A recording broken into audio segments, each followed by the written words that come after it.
दोस्तों, एक बेटी विवाह गीत सुनाने जा रही हूँ। बहुत पुराना है, बहुत अच्छा है। मोरे पीछवारवा हो घनी बसवरिया, तो तमैना लिहाली बसेर। मोरे पीछवारवा हो घनी बसवरिया, तो तमैना लिहाली बसेर।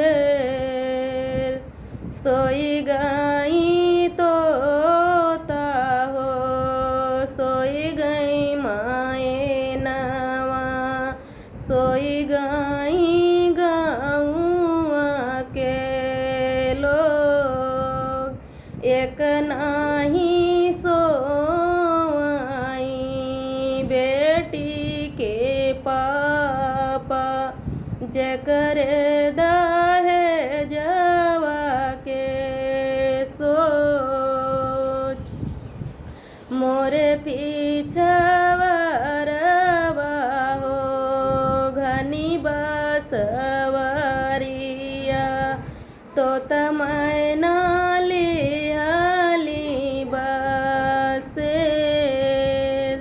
सोई गई तोता रे, सोई गई माए नवा, सोई गए गाँवा के लोग।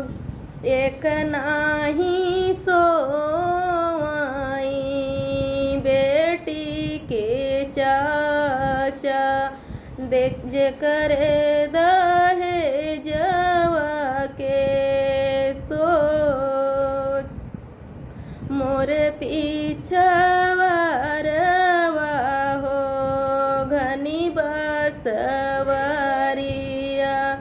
तो तमैना लिहाली बसेर।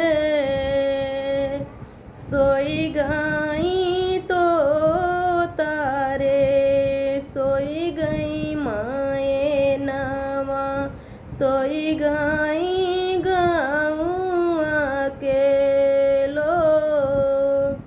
एक नाही सोई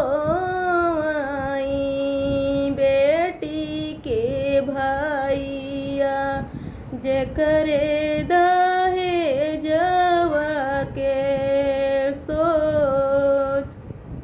मोरे पीछवारवा रे घनी बसवरिया,